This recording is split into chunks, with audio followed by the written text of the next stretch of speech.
Alright, here we go. We have Puritan literature in America. You're going to use the information in this PowerPoint to help you complete the graphic organizer during class today. Let's start off talking about the Puritans. We'll start with definition. Puritans are a group of Protestants who wanted to purify the church in England, and they believed that religion was a personal and inner experience.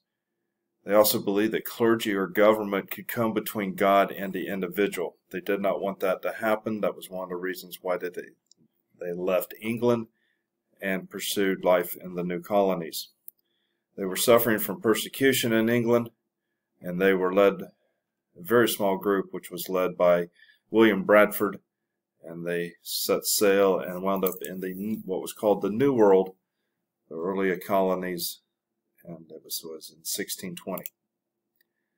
Puritan beliefs, they believed that most of humanity was damned by sin of Adam and Eve. They believed that very select few would be saved, and that those people could be identified by their saintly behavior. Their beliefs led them to have faith that when God bestowed His grace on them, that they were reborn. Their values were self-reliance, hard-working, moderation, and very simple living. This bit of information will fulfill your lockup in the top right of your graphic organizer. Puritan politics, top left. Contract or covenant exists between God and humanity. Their idea of a contract between people and the government stems from that idea. It was a rather undemocratic government. They felt that the saintly elect should have a great influence in politics.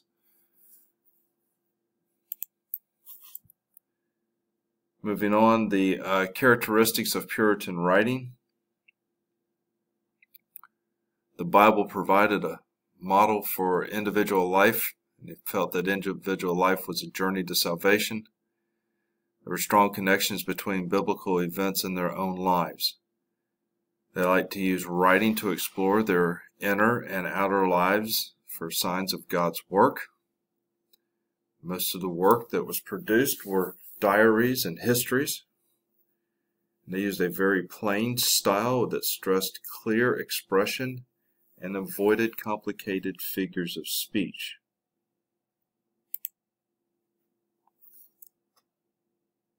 Major authors of the Puritan period, 1600s to 1800.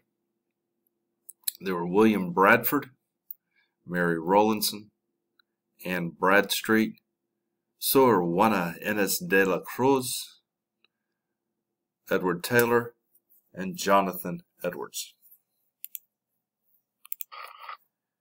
Here's a picture of William Bradford. He lived from 1590 to 1657. He penned of Plymouth Plantation, which you will be reading later on in class. This work describes the hardships of the journey from the old country to the new world and his unshakable belief in God. He had a very plain style of writing. He used very few figures of speech or very few metaphors. Mary Rowlandson, she lived from 1636 to 1678.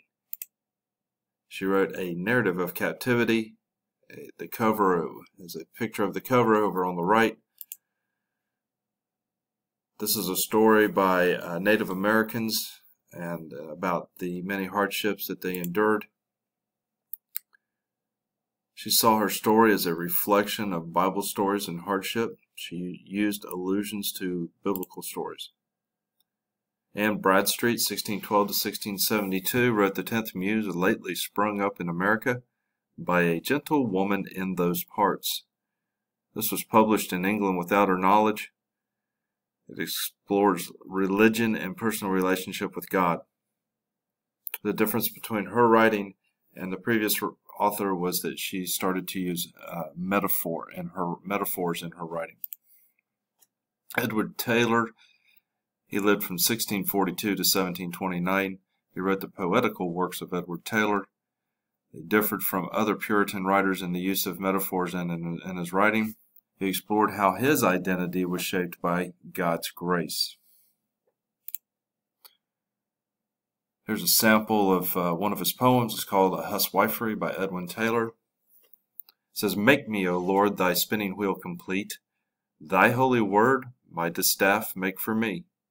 Make mine affections thy swift flyers neat, and make my soul thy holy spool to be. My conversation make to be thy reel, and reel the yarn thereon spun of thy wheel." Here's an analysis of housewifery. It examines his personal relationship with God, shows the belief in God's grace and rebirth as a saint here on earth.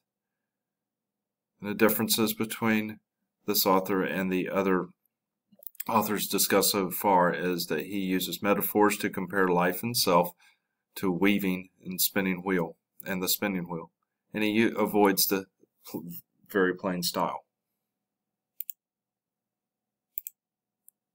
Jonathan Edwards lived from 1703 to 1758. He used fire and brimstone as his rhetoric and his imagery to try to emotionally move people to believe, helped bring about the Great Awakening. He was a tyrannical pastor. He was extremely strict, and he felt that humans were very lowly sinners. And he's known as the last Puritan. There's a picture of the man.